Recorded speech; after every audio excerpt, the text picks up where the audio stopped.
à tous, je suis ravie de vous retrouver aujourd'hui dans une nouvelle vidéo qui sera une journée dans mon assiette. On se retrouve ce matin, là je vais m'apprêter à faire mon petit déjeuner et j'ai décidé de vous emmener avec moi toute la journée dans tout ce que je vais manger. Donc mon petit déjeuner, mon goûter et mon dîner, parce que vous le savez, on n'oublie pas le goûter, hyper important pour moi. Donc là je vais m'apprêter à faire mon petit déj. Je suis en chemise de nuit encore, vous voyez, je me suis pas encore habillée. Donc pour mon petit déj, j'ai très envie de manger des pancakes, donc c'est ce que je vais faire. Des pancakes sans sucre ajouté, bien entendu, puisqu'au petit déjeuner, j'essaye au maximum de ne pas manger de sucre ajouté, hyper important, parce que sinon après, dans la matinée, fringale, pic de glycémie, etc. Donc ça, c'est terminé pour moi. Plus jamais, donc je ne mange pas de sucre ajouté, mais par contre les petits déjeuners salés, moi j'y arrive pas. C'est très compliqué pour moi de faire un petit déjeuner salé. Donc je fais un petit déjeuner qui me donne l'impression d'être un petit déjeuner sucré, mais dans lequel il n'y a pas de sucre ajouté. J'ai déjà mis ma poêle à pancakes à préchauffer et là je vais préparer tout simplement ma pâte, je vais les faire cuire et puis après je vous montre tout ça. Alors, pour faire mes pancakes, j'ai 60 g de farine complète, donc de la T150. J'ai 100 ml de lait, j'ai un petit peu de levure chimique, je vais en mettre l'équivalent d'une demi-cuillère à café, on va dire, de l'arôme vanille. Et ça, c'est mon fameux chocolat à 99% que j'ai toutes les peines du monde à manger parce que 99% c'est vraiment, c'est chaud patate quand même. Donc je vais le couper en petits morceaux, je vais le mettre dans mes pancakes et puis je vais l'écouler un petit peu comme ça au fur et à mesure des préparations. Donc là, je précise, c'est vraiment uniquement pour moi. Je fais des pancakes que pour moi, c'est ma portion. C'est pour ça qu'il y a d'aussi petites quantités en fait. Donc là, tout simplement, je vais mettre ma levure dans ma farine. Donc ouais, l'équivalent, alors comme d'habitude au pif, ouais, l'équivalent d'une demi-cuillère à café, on va dire. Je vais mettre un petit peu d'arôme vanille, un petit peu beaucoup, j'ai eu la main lourde, et mon lait. Et ensuite, il reste tout simplement qu'à mélanger. Alors moi je mélange tout simplement avec une cuillère, hein. Parfois je le fais aussi avec ma cuillère magique. Là voilà, c'est une cuillère que j'ai.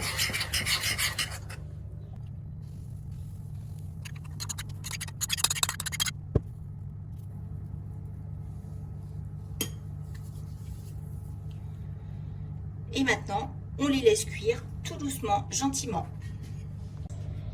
Et voilà mes petits pancakes, je les ai sortis. Ils sont trop beaux, ils sentent trop bons. Et en vrai, ils sentent vraiment le chocolat, mais pas trop fort. Ça, mais il y a une vraie odeur, même vraiment de cacao, je dirais. Voilà, une odeur de cacao, pas de chocolat au lait ou quoi. Vraiment une vraie odeur de cacao, ça sent très très très bon. Alors, ces petits pancakes, là, ils sont tout chauds. Je vais tout simplement mettre de la purée de cacahuètes dessus. Et je vais manger ça avec un petit abricot.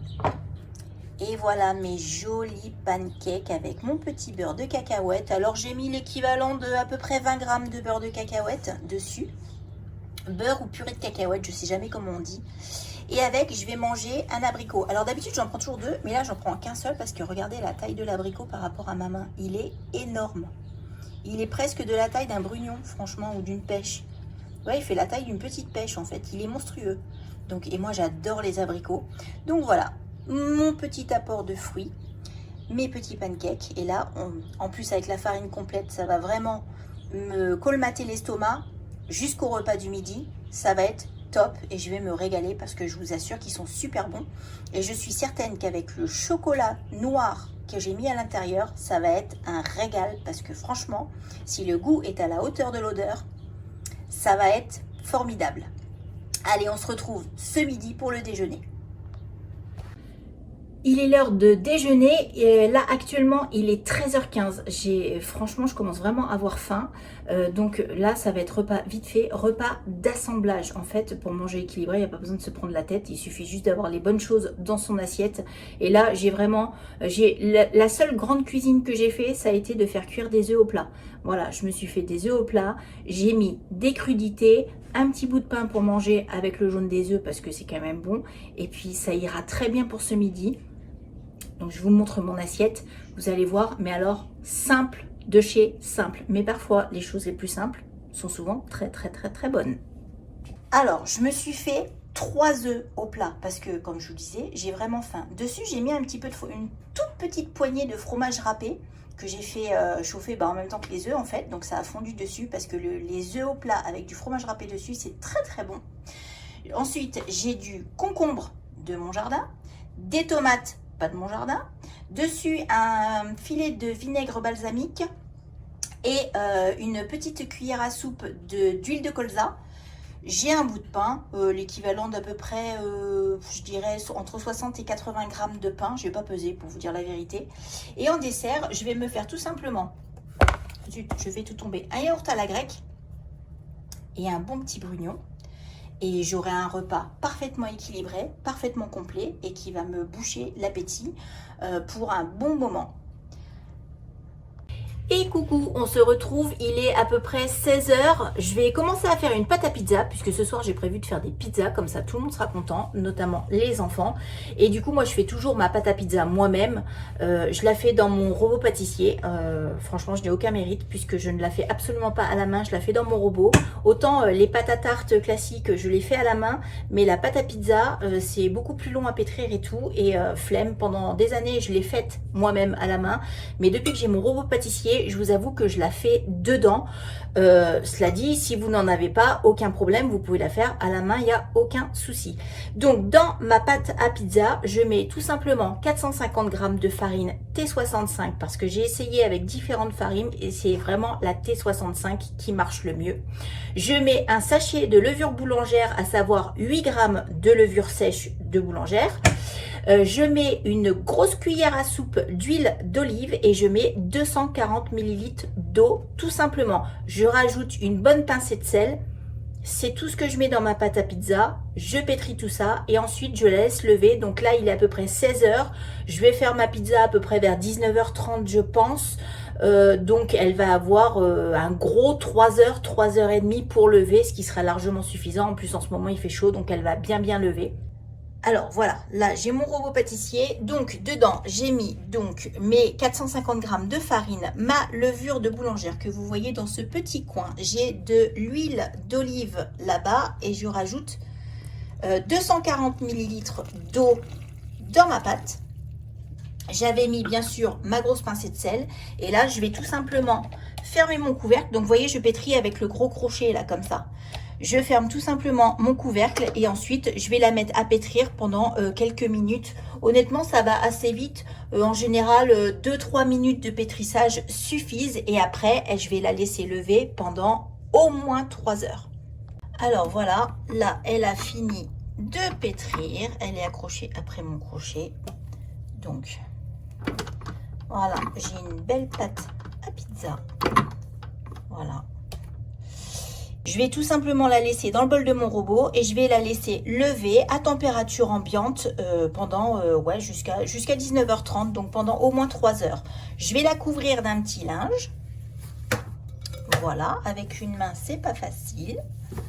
Hop, voilà. Et là, elle est là, elle est couverte.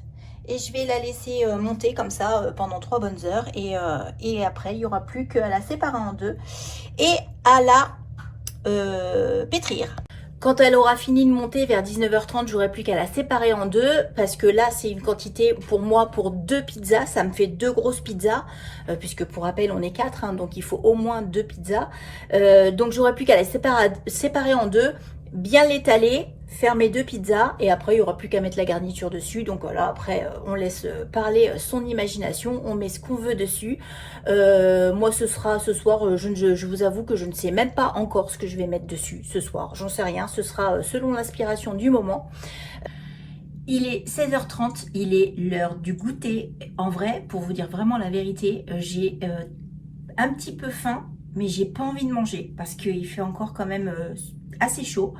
Et du coup, j'ai pas envie de manger. Mais le problème, c'est que si je ne mange pas, si je ne fais pas ne serait-ce qu'un petit goûter, je sais que quand l'heure du dîner va arriver, je vais avoir très faim et du coup, je vais dégommer tout ce qui va me passer sous le nez. Donc, il faut que je mange un petit quelque chose pour me caler de façon à arriver au dîner avec une faim modéré, on va dire. C'est pour ça que je fais tout le temps des goûters. Ça fait quasiment 3 ans que je fais des goûters tous les jours. Et c'est ce qui a permis que maintenant, je ne me jette plus sur la nourriture quand 18h30, 19h arrive. Donc, très important, le goûter. Donc, comme j'ai pas très faim et que j'ai envie de choses fraîches, et bien en fait, je vais tout simplement me faire une petite compote de pommes sans sucre ajouté.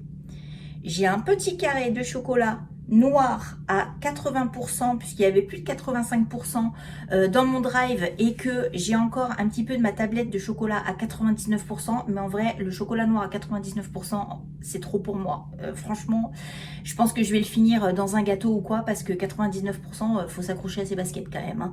Donc 80%, d'habitude je prends du 85 mais 80 il est très bon aussi. Et là j'ai 20 grammes de mélange de noix de cajou et de cacahuètes non salées etc. Vraiment nature. Donc voilà, mon petit goûter, ça va se résumer à ça, avec, on le dira jamais assez, de l'eau. On s'hydrate, on s'hydrate, on s'hydrate. Été comme hiver, on s'hydrate. Donc là, moi, j'en suis... donc là, il est quasiment 4h30. J'en suis déjà à presque 2,5 litres d'eau dans la journée. Je pense que j'aurais atteint largement les 3 litres, voire 3,5 litres d'ici ce soir. Mais vraiment, l'été, c'est ce qu'il faut, quoi, en fait. Donc, je vais aller prendre mon petit goûter tranquillement. Et puis, on se retrouve un petit peu plus tard pour le dîner. Alors, on se retrouve, il est 8h moins le quart, 19h45. J'ai ma pâte qui a continué à lever un petit peu tout l'après-midi. Là, je l'ai sortie de mon robot. Je vais l'étaler. Donc, elle est belle. Elle a gonflé. Bon, elle n'a pas gonflé extraordinairement bien comme l'hiver quand je la mets dans un four ou quoi, dans un four légèrement chaud, où là, elle gonfle beaucoup. Là, elle a bien gonflé, mais sans plus. Mais ça suffira largement pour faire mes 2 pizzas. Donc là, j'ai mis ma boule sur du papier sulfurisé. Parce que oui, les pizzas, je les fais sur du papier sulfurisé. Donc là, je vais la couper en 2. Je vais étaler mes 2 pâtes. Je vais essayer de faire une forme la plus ronde possible, mais avec moi, c'est jamais très rond. Et ensuite, eh bien, il n'y aura plus qu'à mettre les garnitures et à enfourner. Alors, ma boule de pâte est ici. Je vais la séparer en 2, pardon. Alors, vous ne rêvez pas, mon papier cuisson a déjà servi. Parce que oui, pour les pizzas, le papier cuisson sert 2 voire 3 fois. Parce qu'en fait, on peut le réutiliser. Clairement, ça sert à rien de le jeter, alors qu'il est encore tout à fait bon pour refaire une autre pizza. Donc, en général, au moins 2 fois. Là, je vais séparer ma pâte en 2 pour faire mes 2 pizzas. Alors, j'avais acheté ce truc-là qui, sur le papier, me paraissait super bien. Mais en fait, franchement, c'est tout pourri. Il s'est tout défait là. Non, franchement, avec du silicone autour comme ça, c'est pas bien. C'est pas bien du tout. Je vous recommande pas d'acheter ça. Hop. Allez, ma pâte est séparée en 2. Je vais faire 2 jolies boules. 2 jolies boules de pâte que je vais étaler tout simplement au robot. Et après, on va garnir tout ça. Alors, j'ai étalé mes 2 pâtes. Donc la première, la deuxième. Je les ai déjà mis sur les grilles du four, ce sera beaucoup plus simple. Alors, dessus, je vais étaler tout simplement de la purée de tomates. Voilà, c'est de la purée de tomates de chez Carrefour, tout à fait classique. Donc ça me servira de base, parce que moi je fais toujours des pizzas à la tomate. Je ne fais pas des pizzas à la crème fraîche, je préfère la tomate. Alors, pour la première, je vais faire une pizza vraiment légumes. Donc je vais quand même mettre quelques dés de jambon. Je vais mettre des poivrons, des champignons, des aubergines que j'ai coupées vraiment très finement pour qu'elle puisse bien cuire. Parce qu'une pizza, ça cuit pas très longtemps, hein. Ça cuit 10-12 minutes, allez, à 15 minutes pour maximum, donc il faut que les aubergines puissent cuire. Des tomates. Je vais y mettre de la mozzarella. Je pense même peut-être un petit peu de fromage râpé par-dessus. Je vais y mettre de l'origan, forcément c'est des pizzas. Et je vais y mettre, je pense, un petit peu de persillade. Donc pour la première, ce sera ça, jambon, légumes. Pour la deuxième, ce sera la classique, lardon, chèvre. Donc pareil, base tomate, des lardons, du fromage de chèvre. Maintenant, je prends tout le temps celui-ci, là, ces petits fromages frais là, de chèvre, parce qu'ils vont très bien pour les pizzas. De la mozzarella sur en base et de l'emmental râpé, je pense, par-dessus mon fromage de chèvre. Et voilà, on aura deux magnifiques pizzas. Je pense que sur celle-ci, je rajouterai également un petit peu d'origan. Et au moment de la manger, nous rajouterons également du miel, puisque nous aimons le fromage de chèvre et le miel.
Bon, mes pizzas sont prêtes à être enfournées. Comme vous avez vu, j'ai eu de la main d'œuvre. J'ai eu Arthur et Julie qui ont voulu venir garnir les pizzas parce que ça, c'est leur truc. En général, quand on fait des pizzas, ils aiment bien faire la garniture eux-mêmes. Donc, bon, des fois, c'est un peu compliqué. Là, par exemple, j'ai demandé à Arthur de recouper les petits fromages de chèvre en deux, sauf que au lieu de le faire dans le sens de la largeur, il l'a fait dans le sens de la longueur. Donc, on se retrouve avec des gros blocs. Mais c'est pas grave, ce sera très bon quand même. C'est pas grave, c'est pareil, les lardons, il les a mis un peu plus vers le milieu de la pizza que partout, tout autour. Mais c'est pas grave, c'est comme ça qu'on apprend et l'essentiel, c'est qu'ils participent et qu'ils aident. Surtout que ça vient d'eux, c'est eux vraiment qui demandent à aider. Donc moi, je trouve ça hyper bien qu'ils viennent cuisiner avec moi. Donc, mes deux pizzas vont partir au four, toutes les deux, en même temps. Le four a été préchauffé à 210 degrés. Là, je vais les enfourner pour 12 minutes dans un premier temps. Et à partir de 12 minutes, je vais commencer à surveiller. Voilà mes deux jolies pizzas. Donc sur celle aux chèvres, on va mettre un filet de miel pour faire un petit sucré salé parce que ça va super bien avec la pizza aux chèvres. Et là, la pizza aux légumes. Voilà, alors le fromage râpé dessus a un petit peu grillé, mais c'est pas grave, c'est bien. La pâte est vraiment bien cuite. Vraiment bien cuite. Non, franchement, c'est cool. On va se régaler. Je vais clôturer cette journée dans mon assiette ici. Il est quasiment 21h30. C'est l'heure pour moi d'aller me coucher puisque demain je me lève à 5h15. Donc je vais aller faire un gros dodo. J'espère que cette petite vidéo vous aura plu. Vous aura peut-être donné un petit peu d'inspiration pour manger bien. Pas besoin de se casser la tête. Des choses simples. Souvent on se régale avec les choses les plus simples. Et on apporte des bonnes choses pour notre corps. C'est le principal. Nourrir notre corps et se régaler. Voilà les deux maîtres mots. Je vous fais des gros bisous, je vous dis à très bientôt dans une prochaine vidéo. N'oubliez pas, on s'abonne, on like la vidéo, on me laisse un petit commentaire. Dites-moi ce que vous mettez dans vos assiettes, ça m'intéresse. Et je vous fais des gros bisous et je vous dis à très bientôt dans une prochaine vidéo. Bye!